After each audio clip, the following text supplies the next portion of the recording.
Friends, എല്ലാവർക്കും door to കിച്ചണിലേക്ക് സ്വാഗതം. ഇന്ന് ഞാൻ വന്നിട്ടുള്ളത് വളരെ സിമ്പിളായ ഒരു വെളുത്തുള്ളി അച്ചാറിന്റെ വീഡിയോയുമായിട്ടാണ്. അതിന്റെ വീഡിയോയിലേക്ക് പോകുന്നതിന് മുൻപ് ഈ വീഡിയോ കാണുന്ന എല്ലാവരും എന്റെ ചാനലിൽ ഒന്ന് സപ്പോർട്ട് ചെയ്യണേ. അതേപോലെ ലൈക്ക് ചെയ്യാനും ഷെയർ ചെയ്യാനും ഒന്നും മറന്നു പോകരുത്. ഇനി നമുക്ക് അച്ചാറിന്റെ വീഡിയോയിലേക്ക് പോകാം.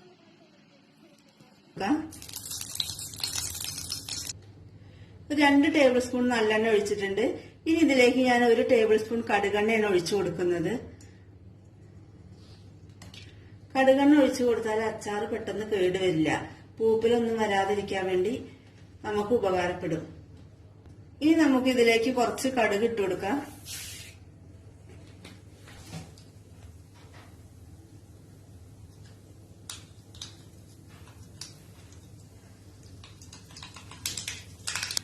ഒരു 2 ടേബിൾ സ്പൂൺ ഇഞ്ചി നീളത്തിൽ അരിഞ്ഞെടുത്തിട്ടുണ്ട് ഞാൻ.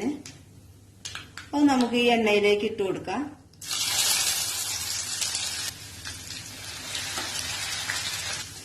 ഇഞ്ചി ഞാൻ ഒരു 2 മിനിറ്റ് ഒന്ന് വഴറ്റിയിട്ടുണ്ട്. ഇനി നമുക്ക് ഇതിലേക്ക് വെളുത്തുള്ളി ഇട്ട് കൊടുക്കാം.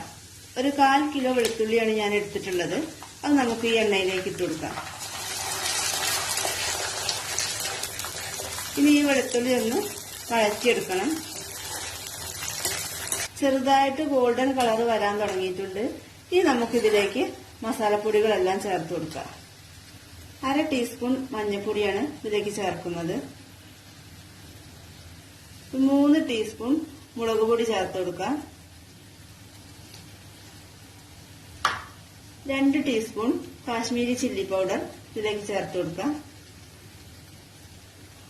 1/2 ടീസ്പൂൺ ഉലുവാപ്പൊടി ഇതിലേക്ക് ചേർത്ത് കൊടുക്കാം. ഉലുവ വറുത്ത് പൊടിച്ചതാണ്. 1/2 ടീസ്പൂൺ കായംപൊടി ഇതിലേക്ക് ചേർക്കുന്നുണ്ട്. ഇതിലേക്ക് ആവശ്യത്തിന് ഉപ്പ് ചേർത്ത് കൊടുക്കാം. ഞാനൊരു 1.5 ടീസ്പൂൺ ഉപ്പാണ് ചേർക്കുന്നത്. പിന്നെ ഉപ്പുണ്ടോ നോക്കിയിട്ട് കുറച്ചുകൂടെ ചേർത്ത് കൊടുക്കാം. ഇനി ഇതെല്ലാം കൂടെ ഒന്ന് ഇളക്കി യോജിപ്പിച്ചെടുക്കാം. ലോ ഫ്ലെയിമിൽ വെച്ചിട്ട് വേണേ ഈ മുളക് പൊടിയൊക്കെ ചേർത്തതിന് ശേഷം ഇതൊന്ന് മൂപ്പിച്ചെടുക്കാന്. അല്ലാന്നുണ്ടെങ്കിൽ ഈ മുളക് പൊടിയൊക്കെ പെട്ടെന്ന് കരിഞ്ഞു പോവും. ഒരു 3 ടേബിൾ സ്പൂൺ വിനാഗിരി ഇതിലേക്ക് ഒഴിക്കുന്നുണ്ട്.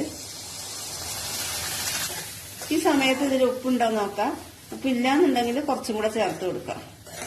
ഇനി ഞാൻ ഇതിലേക്ക് ഒരു 3 ടേബിൾ സ്പൂൺ വെള്ളം കൂടെ ചേർത്ത് കൊടുക്കുന്നുണ്ട്.